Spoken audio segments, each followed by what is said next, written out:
Welcome to Makers and Mystics, the podcast for art-driven seekers of truth and lovers of life. I'm Stephen Roach, and I invite you to join me as we explore the intersections of creativity, faith, and the human experience.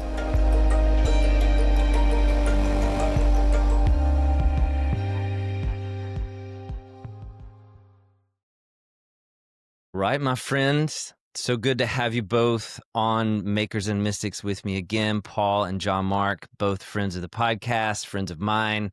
And today we're going to be diving into the recent film Frankenstein, as well as some of Mary Shelley and the background of the story. But hey, thank you guys for joining me today on the podcast. Always a pleasure. Always trouble. Listen to you guys. Yeah. Well, man, I am so excited about this film because it's one of the few films recently that actually gave me hope in the film industry again, to be honest. I've been a little flat with films lately, but this one is such a work of art that I find myself wanting to watch the film again. And even in anticipation for this conversation, I went back and started looking at certain scenes and thinking through it, and just the beauty of this film, the color schemes, and the entire thing just blew me away, way beyond what I expected. But as we get into it in just a few minutes, I'm going to ask you guys for your first impressions on the film.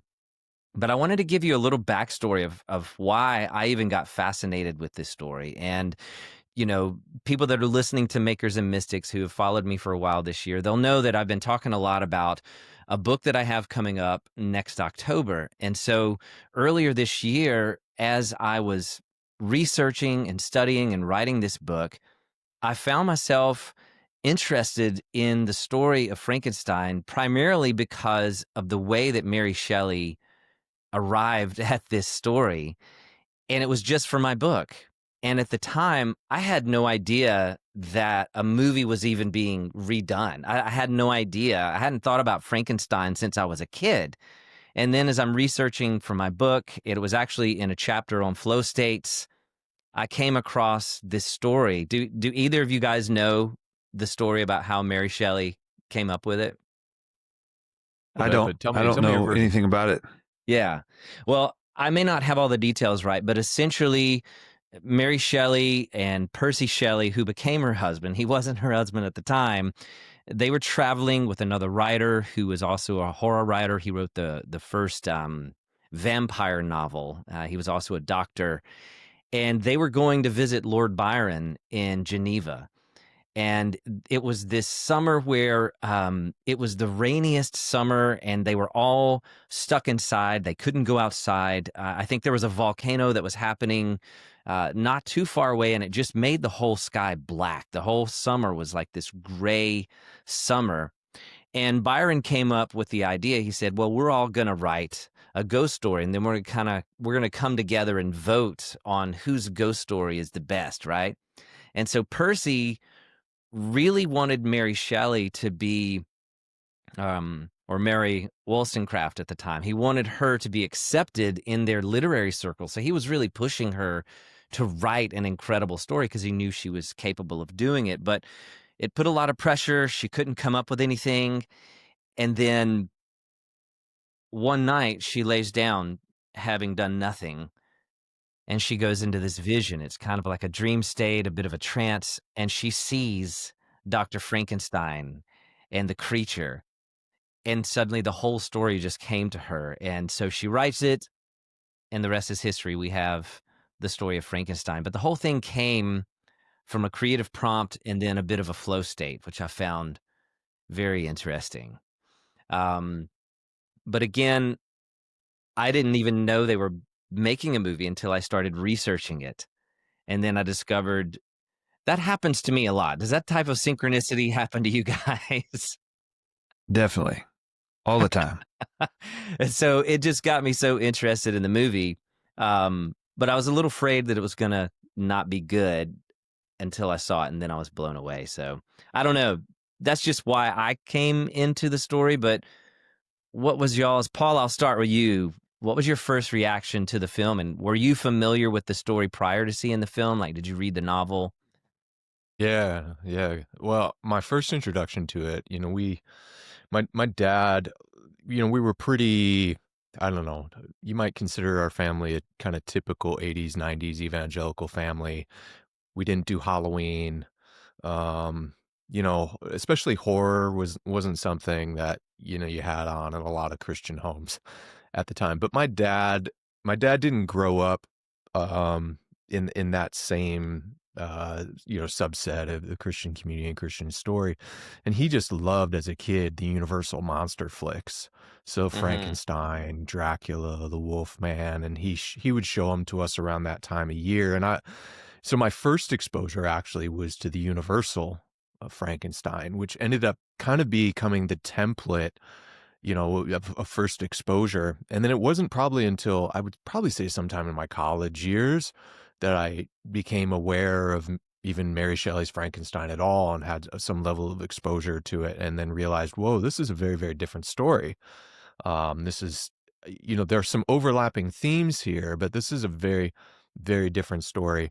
So I was interested. I knew Guillermo del Toro was making another Frankenstein flick, and I think my first level of curiosity, I try not to follow scoopers or things like that when I'm going into a movie. I don't want it to spoil it for me. And I was really curious as to whether or not he was going to kind of lean in more to the universal monster thing, or to lean into Mary Shelley's original story. And from my vantage point, it was much more of a leaning into Mary Shelley's story, but with some unique changes I'm sure we'll explore in a little bit.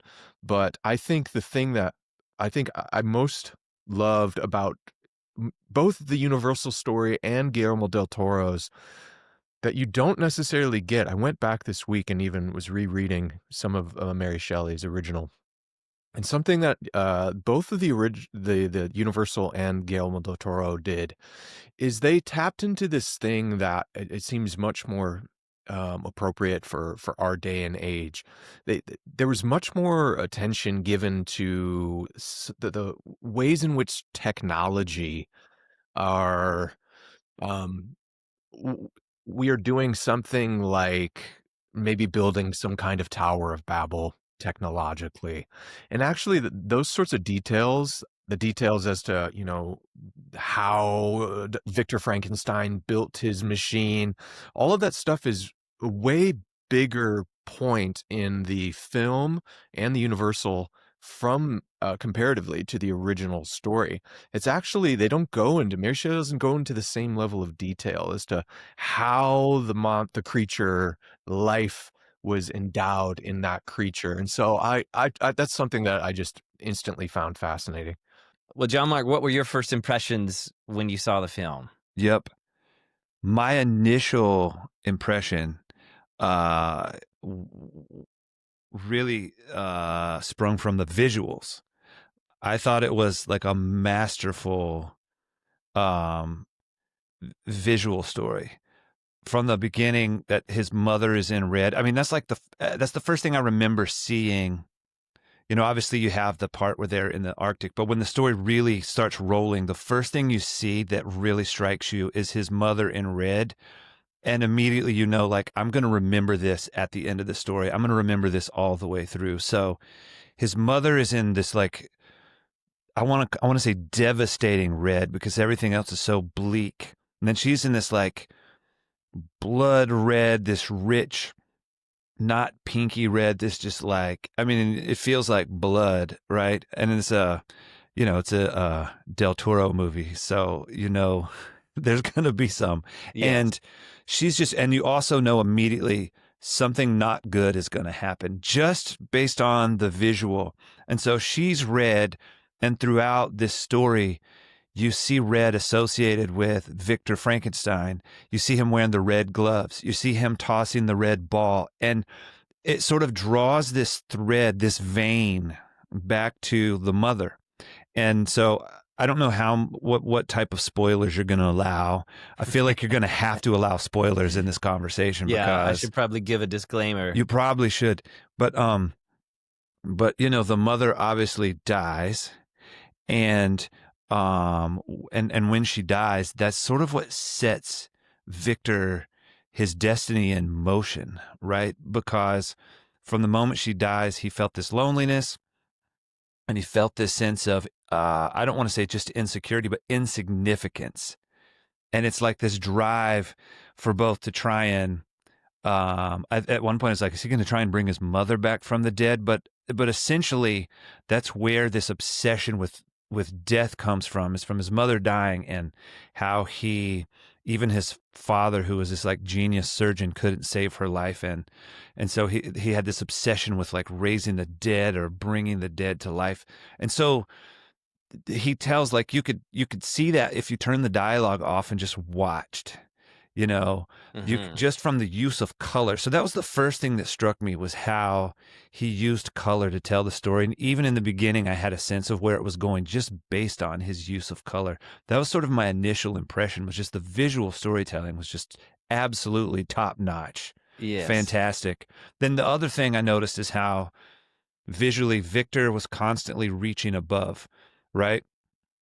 He's like always, he's speaking to these like intellectuals, where he's down on the floor speaking up to them, and he's like, then he's climbing the tower, right?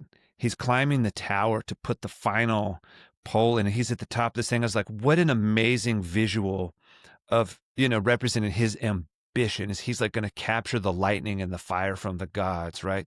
And then when it switches stories to the story of the creature's visuals are all lowly. They're all down to earth. He's like wakes up in the ground. He's in the water. He's like dealing with woodland creatures and farming, and and so you have this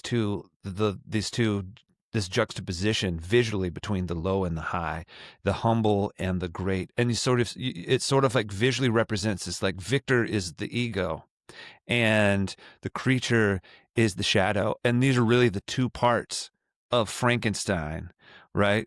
Is like they're both him, but Del Toro does such a genius job of expressing this visually through the way he represents the two of them. Victor is short and he's always looking up, and then the creature is huge and he's always looking down, right?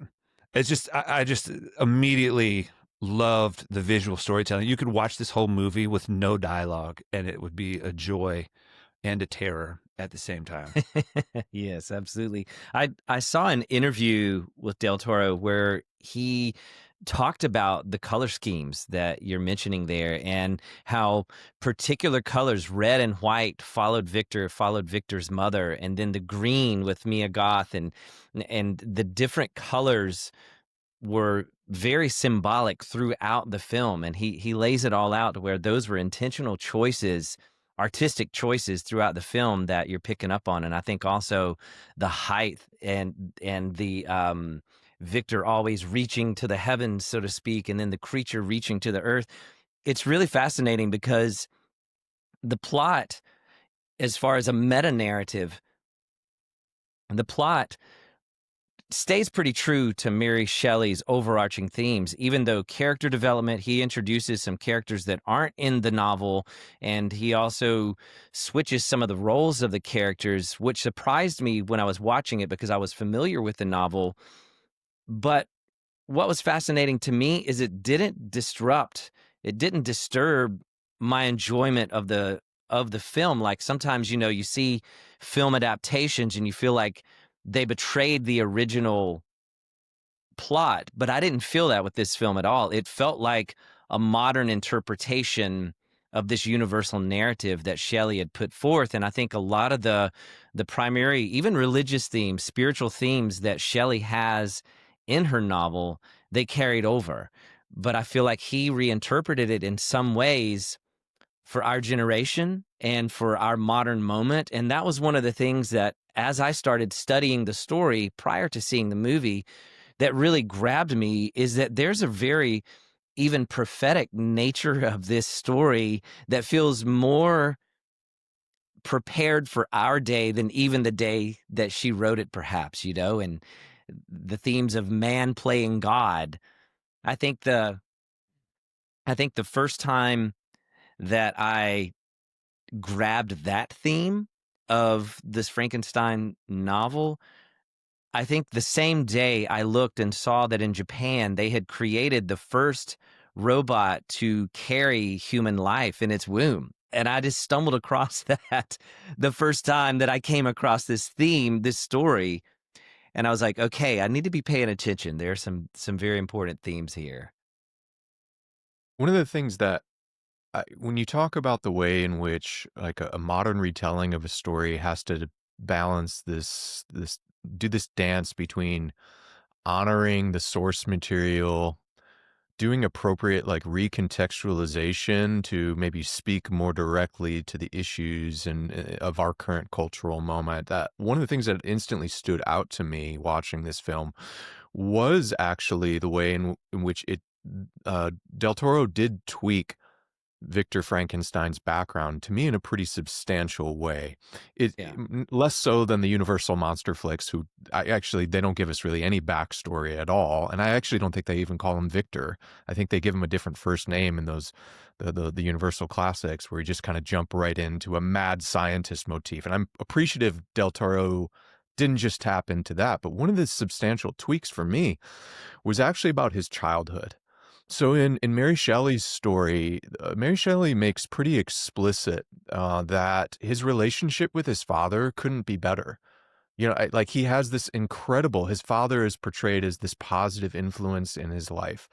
You know, there isn't this running thread of Victor Frankenstein enduring some sort of traumatic experience, which then kind of perverts his ambition in a particular direction. And that stood out to me because in Mary Shelley's original work, when you see Victor Frankenstein's ambitions, what's driving his ambitions is something different. There isn't actually a pain point there per se. It's much more philosophical. It's much more, dare I even say, like theological.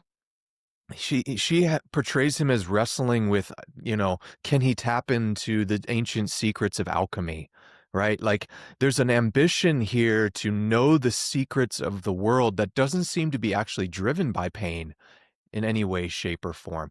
And that made me think a little bit about, you know, the ways in which, John Mark, you mentioned when we were kind of group texting and maybe even on Instagram recently, you mentioned how there's a modern tendency in many of our films now and stories to portray the villain of the arc, the antagonist, to portray them as having some sort of wounding or something in their background that helps, just to me, helps kind of justify their madness. I found it interesting that Del Toro went that route. And I wondered what both of you thought about the pros and cons of portraying that kind of story. For me, I found it interesting insofar as I think the ways in which maybe we can conceive of modern comparisons to Frankenstein. So two that stood out to me was the kind of the guy that's trying to figure out his own fountain of youth, Brian Johnson, not the Bethel worship leader or the lead singer of AC/DC, but Brian Johnson, the guy that's trying to live forever. There was obvious to me hints of that sort of ambition. There's also kind of Elon Musk, Silicon Valley AI technologist thing. And I do think a lot of what we try to do as modern people, maybe even might be a postmodern influence in some sense, is we have this notion that people are fundamentally good unless something wrong happens to them. I even just saw this last week that researchers studying Hitler's DNA have come up with new theories as to particular health ailments, including, you can edit this out later, Stephen, but claiming that Hitler had a micropenis. And I laugh at that because feel free to edit that one out. This is BBC, by the way. This is, yeah, sorry. Yeah. And it gets to this notion of like, people are inherently good, and some evil thing has to happen to them to help make sense of their evil in the future.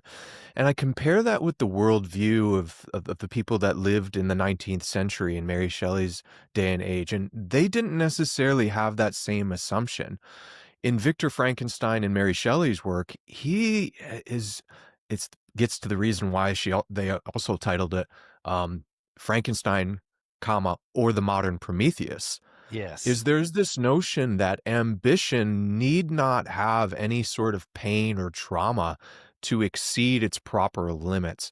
And I thought I I was curious how both of you reacted to that and the way in which for both Dr. Frankenstein and for the creature, there is this sense of their acts of what we might call in Christian language sin have some sort of other pain point that needs to be healed in their kind of origin story that helps us make sense of it.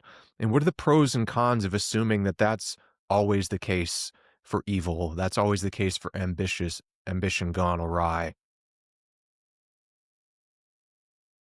Yeah, there's a lot there. There's a lot there, Paul. I feel like my initial thought was I think I've grown a little bit fatigued with the like reimagining the villain thing that's happening, right? And I think and part of the reason we see it is because people the film industry is struggling, and in order to do these big budget movies, they very often need to use existing intellectual property. And so they're trying to figure out how do we do Wizard of Oz again? I mean, that's a play, obviously, but how do we do, Sleeping Beauty? How do we do, it's like, oh, well, let's tell the villain story. Well, the villain in those original movies is just bad, all bad, right? And so that they reimagine those. So that's one way they're able to retell the story, which I actually at times has been refreshing. And then everything that's refreshing at first ends up getting an eye roll, I think later when, so I was thinking about that earlier this week. I think it's both refreshing and it's starting to get kind of tropey. So my initial reaction was, oh no, is the villain just going to be another hurt person, and the reason that rubs me the wrong way is that sometimes I feel like we think of a story as like, a story is about how I relate to other people. And we need to make sure we humanize the other people because that's what we want in real life. And that's true. Like I want to see, I mean, if I'm a Christian, then I've my goal at least has got to be to learn how to love my enemies. That's got to be at least the goal. And so I think that's a good message. But my problem is oftentimes in stories, you're both the villain and the hero. Like this is something that's happening in you. And when you humanize the villain, you don't give yourself that moment to really have that confrontation in and of yourself, right? Because it sort of gives you a pass. You're like, well, but that was sort of the way I initially reacted. But the more I thought about it, though, in this particular context, I started to feel like actually I really like this. And here's why. I believe that Victor Frankenstein and the creature represent one person. And there's even a moment in the film where I think it's Victor's brother goes, "You're the monster." And I knew that was coming, right? I knew that was coming. And it wasn't just that he's the monster, meaning like you're the bad person, you're the reason the girl died, you're the reason all this terrible stuff happened. It was more than that. It's like, no, he's not just switch places and become the monster and the creature is the innocent one, because the creature killed a lot of people too, right? So there's nobody is innocent here, but he wasn't just the monster in the sense that he had become the destructive force. Victor and the monster represent one person, right? Well, can I interrupt you for a second? Yeah. Only to say that what's fascinating is that they downplayed the violence of the monster in the movie a lot more than in the novel. In the novel, he killed them. It was violent. But even here, it was accidental, or it was a misunderstanding of why he chose that course of action. But anyway, continue on. Well, yeah. And what was fascinating to me is how in the end, it's sort of the film ends with the monster and Victor sort of like coming together and acknowledging one another. And I think that there's a very interesting this is a very interesting parable almost, right? Of oftentimes the things in our life that we avoid, that we don't want to deal with, become monstrous, right? And so the ego is monstrous, and then kind of the shadow is monstrous. The ego is monstrous because it's overblown and you're willing to hurt other people to get what you want. But then the things you don't want to deal with kind of get weird because they're not being taken care of. Kind of like an animal that you don't feed, Like if you have a raccoon in a corner, if you have a dog that's hungry, they're more likely to bite you, right? And so we have these things in our lives that we don't want to discuss, we don't want to talk about, we don't want to let out. I mean, literally, the creature is in a basement, and the others come over to the house, and he doesn't he doesn't take them down the basement to show the creature. I mean, this is a visual, like the creature's in the basement, Victor is in the top, and then you have the tower with the lightning rod on the top. It's just a very, and then of course what happens, he tries to destroy it all, right? He tries to cover it up because he doesn't want to deal with the thing that he's created. His ambition has created this thing he doesn't like, right? And so, and then of course the creature's gone. Creature ends up hurting a lot of people, right? Because he didn't deal with it. He only thought about, how do I do this thing? He was chasing his ambition. All he thought about was, how do I achieve? But once he had achieved, he never thought about what he was going to do with it. And I feel like I run into a lot of my friends at this age, this phase of life.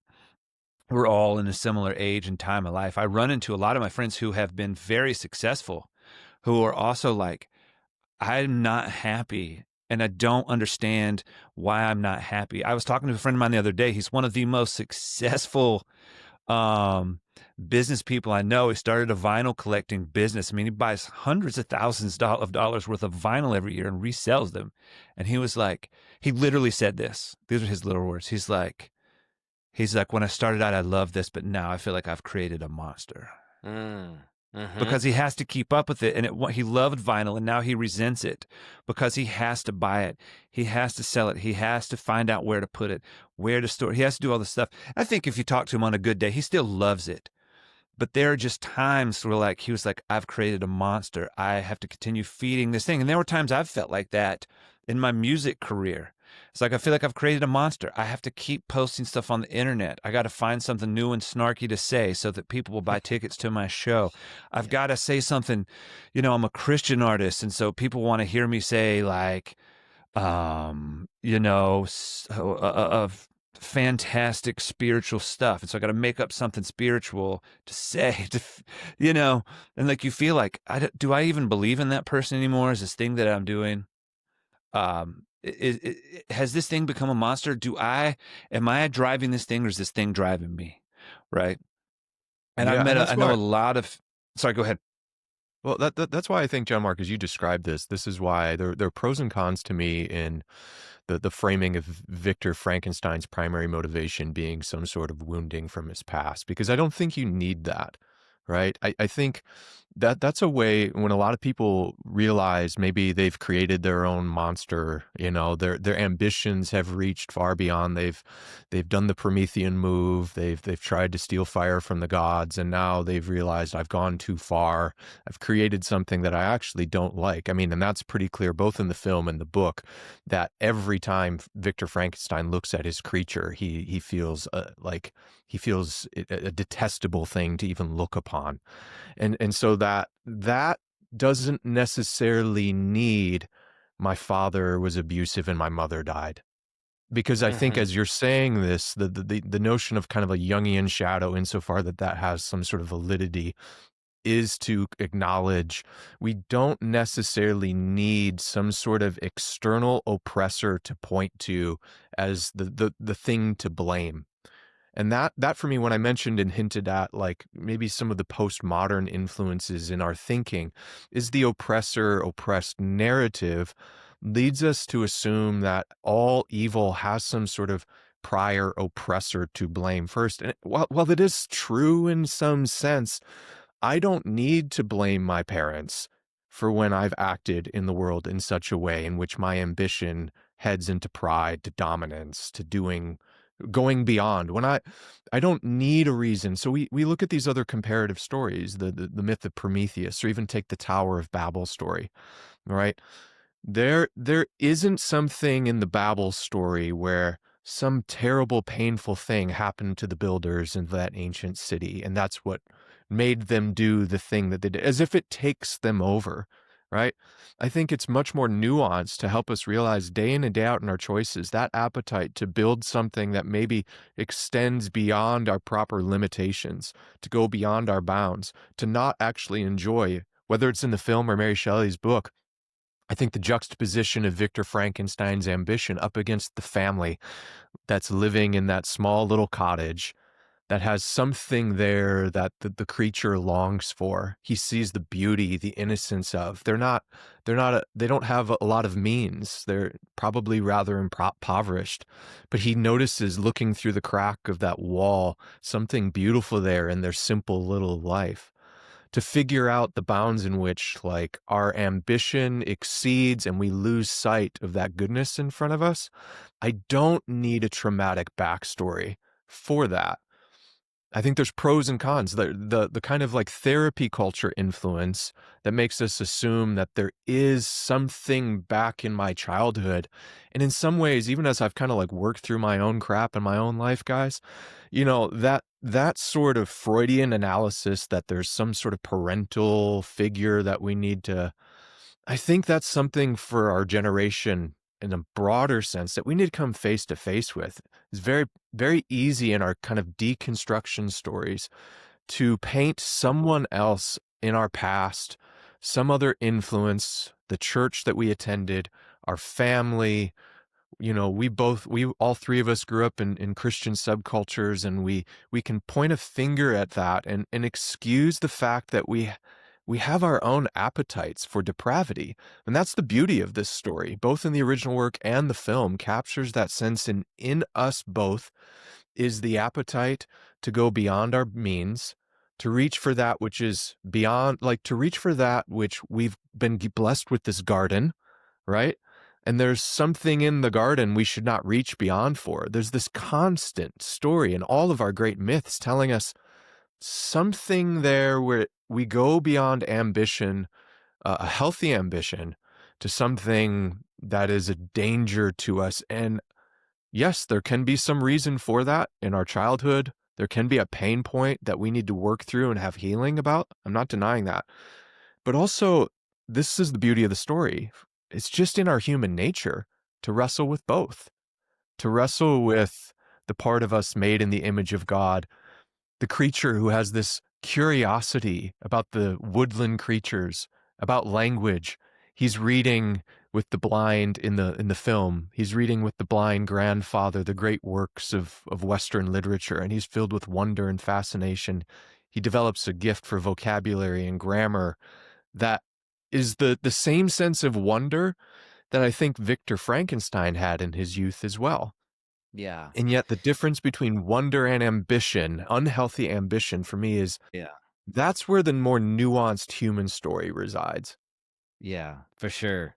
So much in what you guys are saying, and one, just to go back to the presence of evil and needing to ascribe it to a human origin or something like that. I think that is the result of postmodern thought, because evil is so senseless. And I think regardless of your religious persuasion or wherever you land on the spectrum of belief, I think everybody knows that evil is evil. Evil is senseless. It's anti-human. And so we are meant to live lives of love, lives of wonder. And so when you don't have a framework or a cosmic understanding, or when your understanding of evil is not rooted in a faith tradition or something like that, you're looking for some way to grapple with it because it doesn't make sense. And so you have to place it somewhere. And so it almost becomes a scapegoat. And I do believe there is something beautiful about humanizing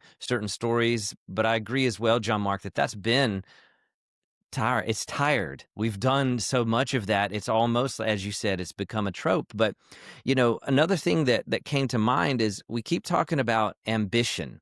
We keep talking about Victor's ambition. And as someone who has worked for decades now with artists and with creativity, there's something about what motivates our creative ambition, what motivates our desire to make. And even as you're talking about some of your successful friends, something that started as love then became an ambition, something that had to be maintained. And it's a mixed bag for all of us. It's not like I can say, well, you either create out of ambition or you create out of love. It's usually a big mix that just gets swirled in there together. But I do think that looking at this story as a bit of a parable or a metaphor of what motivates our creative action, it could be really helpful. Victor, when he was motivated by unchecked ambition, he did create a monster. And I think that in my own life, there have been times when I have created out of ambition, out of proving myself, whether it would be a father wound, proving that I have worth, proving that I can do this thing. It does create a monster, but in the same right, I love that in the movie, there's a role reversal between the creator and the creation. And even when in the scene where Victor says, "It is finished," and he lifts up the monster on an apparent crucifixion, on a cross, it's like, oh my gosh, how much more blatant can we get here? And what's interesting, Paul, as you were talking about the monster and being in the little cottage, and how what motivated the monster toward violence was the rejection of the creator, of his creator. And I think that there's such wisdom in that when we feel rejected by the creator, when we feel a sense of disconnection from the universal understanding of our human condition, from our origins, and the purpose of our own human life, and even as artists, when we feel that rejection, it can cause us to begin creating out of ambition. It can move us toward violence. And so I think at the heart of this is a creation narrative. This is a story about human origin. It's a story about unchecked ambition and really grappling with what is beauty and what is ugly. And I don't know, somewhere in the middle of all that, I think it's like when we don't feel the love of God, or when we don't feel the connection to the creator, it motivates us toward the evil that we see happening with the creature himself. Can I maybe ask a question that, um, I one of the things I think I most have thought about this past week is why these kinds of stories persist and why they get passed on. Not every story that's told uh, reaches the sort of status that Frankenstein does, or reaches the sort of cultural status where we deem it as worthy of being passed down. There's something here we need to learn, so we retain it. The same goes for Prometheus. The same goes for the Tower of Babel. The same goes, John Mark, we were talking about earlier about even King Kong has parallels to this story. And so what is it that makes a story like this valuable? And when you're asking about the question of ambition, this week I was doing some reading on this from a kind of behavioral and cognitive science standpoint. And there's a behavioral scientist by the name of Joey Chang who authored this really interesting paper about the difference between dominance seeking and prestige seeking ambition. And so one of his working theories, is if you filter this through what some would call like the group selection lens. A lot of evolutionary theory from Darwin was focused on individual selection. What do you have to do to survive and pass down your genes as an individual? You got to be strong. But there's been a turn in the past 100 years or so from people like Martin Novak, for example, who are interested in, well, what makes for the conditions in which groups survive and thrive? Why did the Roman Empire last for so long? Why do some groups, whether we're talking about in the animal kingdom or in human cultures, why they survive and thrive and others die out? That's the question of group selection. And at the core of this, one of the cores of the ways in which groups thrive is they tell better stories. They tell stories that contain what we could call life strategies that work. And when the group embodies a life strategy that works, they have more success. So why throughout Western Civ do we keep seeing this story of ambition that's gone too far? Joey Chang proposed, with a number of other authors, that the difference has to do with sorting through the different kinds of ambitions. Dominance striving ambition, he labeled as maladaptive. So gaining status through coercion, intimidation, hoarding, rule breaking is a threat to the entire group. Whereas what he might call prestige striving, and I know some people listening to that might go, "Oh, prestige, I don't know how I feel about that," but let me just give you how he would define that, was gaining status through contributing, teaching, inventing, protecting. You can gain status. You can have ambition to do the sorts of things that are a benefit to the entire group and therefore are adaptive for your group to continue to thrive and to continue to be successful. But you can also pursue things that are gaining a kind of status where you dominate and you threaten the stability of the group. So I think if you look at these kinds of stories, the story of Prometheus, the story of Prometheus in the Greek sense, the Greeks often focused on how Prometheus was someone who reached for his highest, and of course the gods punished him. The Romans told a slightly different, or they emphasized a slightly different facet of it. The Romans were really concerned with people breaking their cultural norms and rules. So they told the story of Prometheus, who tried to steal fire from the gods, as a punitive tale, right? Don't exceed the limits and boundaries designated by the gods. And the warning is, if you go too far, you might threaten all of us. Mary Shelley, I was reading this week in the introduction to Mary Shelley's, it was the Penguin edition, the classic Penguin reader. The author who wrote the introduction mentioned that in the early 19th century, Mary Shelley's primary engagement probably would have been with the more Roman telling of the myth of Prometheus, a warning about going too far beyond the bounds of cultural, what's good for the group. And in doing so, you threaten the group stability. So I think when we talk about ambition, whether you're an artist, a storyteller, an inventor, I found Chang's delineation between, is this something that is going to lead to the good of the group? Is it going to lead? Yes, it will get me some prestige. That's an inevitable part of making something good, is people thank you for it, right? I don't want to turn that down. I want to create things that will be of benefit, of beauty, that will lead to the flourishing of others. That's very different than dominance-seeking ambition. And sometimes in our own hearts, the line between the two is tricky. But I also want to give caution, Stephen, as someone that has often wrestled with, especially in good, healthy Christian contexts, of warnings of the danger of pride.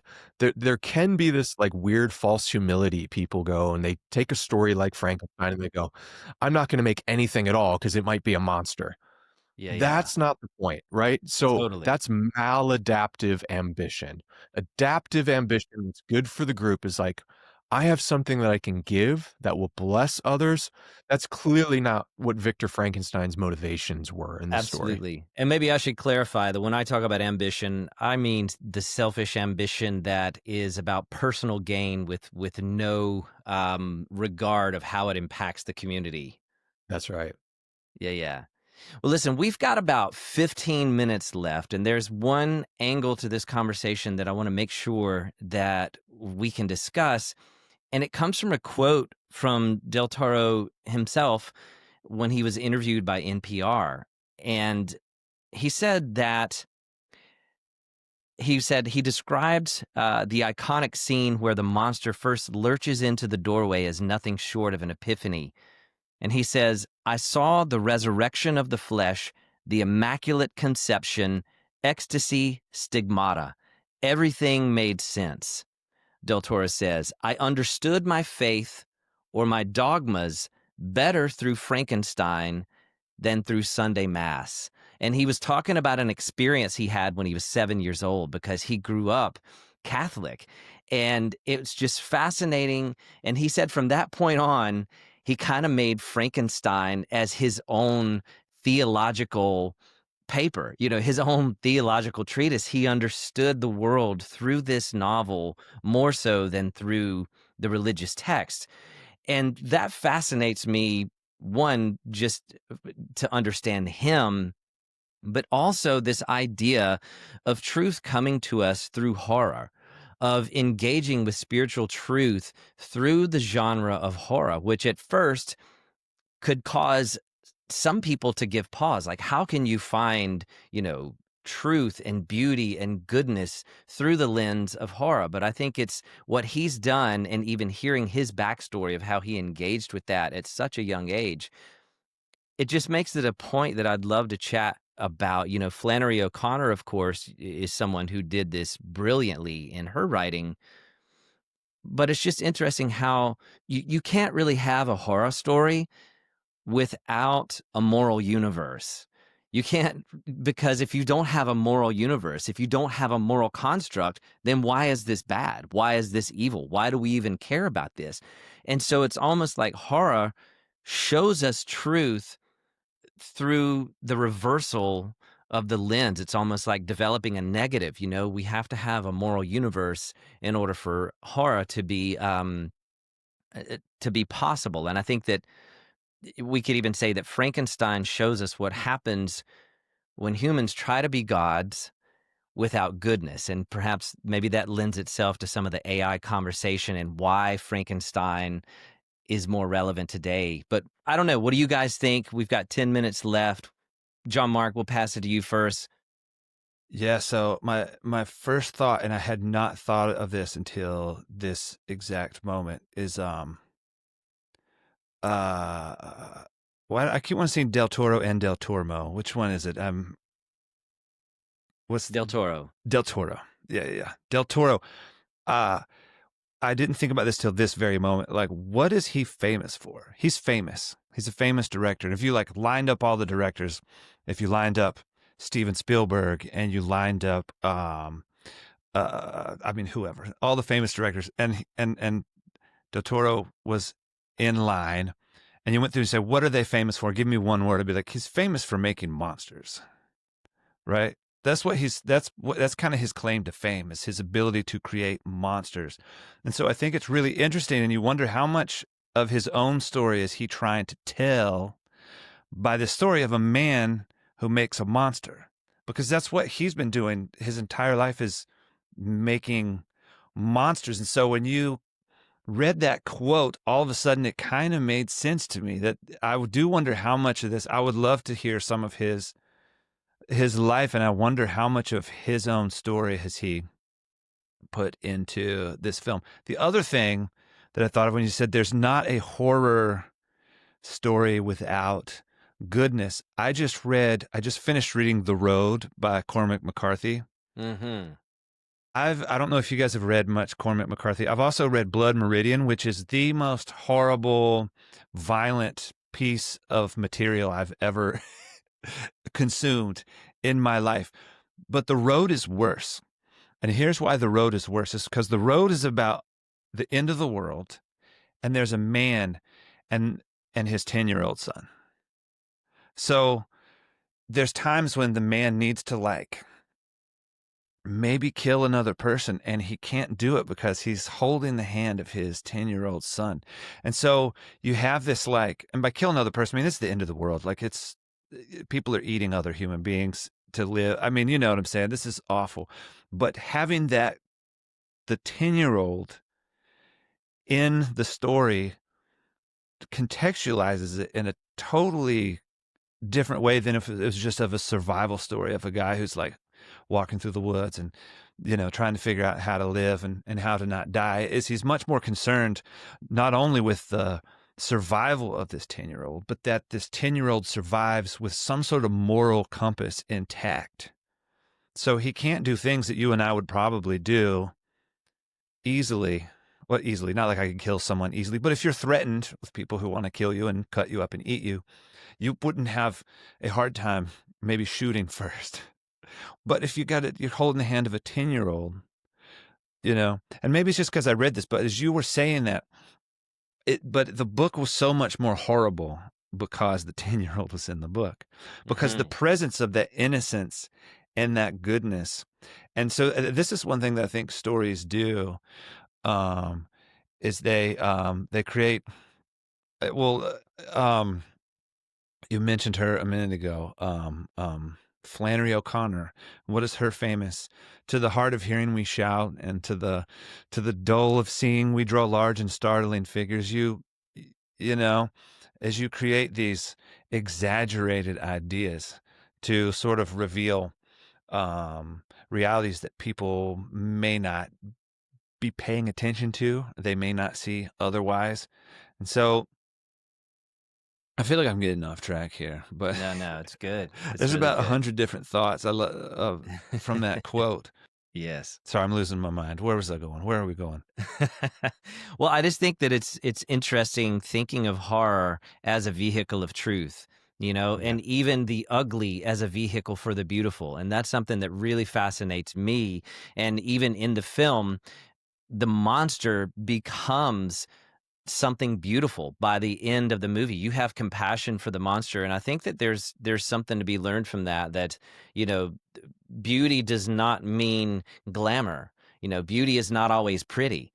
And I think that this story helps us to see that sometimes it takes witnessing the ugly to engage the beautiful. And last thought, and then Paul, I'll let you close us out. But you know, thinking of horror as a vehicle of spiritual truth, we can't ignore some of the gruesome stories, even in the scriptures themselves, when the person was dismembered and mailed to 12 different tribes across. That's a horror story, but it also reflects, what did it say? Everyone did what was right in their own eyes. I think that what horror tells us, and even what Frankenstein tells us, again, when humans try to be gods without goodness, when that unchecked selfish ambition, becomes more prevalent of a motivator than the good of the people around us and the good of the community. But anyways, Paul, lead us to the promised land. What's your final thoughts? No, that's great. And I think what is at the core of a good horror story isn't just the threat of violence. It's not the way it just simply engages our fear responses and our amygdala. I mean, that's certainly a component of that. But I think really truly the horror stories that last and the ones that resonate with us. And I think this gets even to why like Halloween has become just like exponentially grown in its popularity and the amount of dollars Americans spend on it for the past 20 years, is that we long to be haunted. We have lived in what Charles Taylor called the imminent frame, this particular secular narrative in which even if you've gone to church your whole life, he's got this line, or maybe it's Jamie Smith saying it, that, living in this particular age is feeling most of the time where doubters are tempted to believe and believers are constantly onset by doubt. That notion of a world beyond our material, mundane, imminent frame right in front of us, when it is punctured by not just a monster, but you think of this movie and the way in which an angelic figure continues to haunt Victor Frankenstein's dreams. There's this Yeah. sense of something that's a very ancient part of the biblical story, in which what brings life to be and can bring about monstrosities, whether it's the Nephilim of Genesis 6, or even there's strange hints of this in the story of Samson, and an angel coming to announce to Samson's mother that his birth, that he's this mighty man of renown. And Saint Ephraim the Syrian, a church father, puts Samson's story side by side with the Nephilim, with these stories in which there is some strange mingling of the spiritual and the material, categories we have, but the ancients didn't have. They saw it all together. And what becomes most horrific to us, most haunting to us, is that our day-to-day lives, our grocery shopping, our driving, commuting to work, that we might actually be in some story of cosmic significance, in which it is much, much more than those mundane tasks. And so coming face to face with a monster, what animated Frankenstein, gave him vitality, wasn't merely science experiments.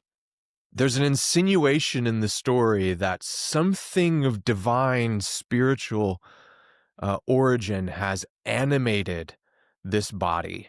It's the story of Dracula, right? Dracula comes to town and everyone dismisses him with all their modern science as being a myth. And who is it? It takes the doctor who's escaping me, forget his name, but he's the one trained kind of in the medieval myths and the ancient lore. And he's the one able to say, no, this is not simply some, just simply some strange figure from the East. He is operating with dark divine power. So I think we're attracted to these stories. Many of the most popular box office stories of this past year have been horror stories. I think it speaks to our fascination, not just with gore and with fear, but our fascination with the possibility that maybe our story might be enchanted too in ways that we might be a little bit uncomfortable with. We don't know what to do with, doesn't fit neatly in our boxes, and that idea is frightening too. Beautifully said. I think that many times we are more haunted than places. I love it, man. Guys, thanks so much. This has been a beautiful time. I'd love to continue this conversation over a fire pit with a cigar and a whiskey. Yeah. Really appreciate you guys coming on the show today. And yeah, everybody check the show notes for links to my friends, and we'll see you next time.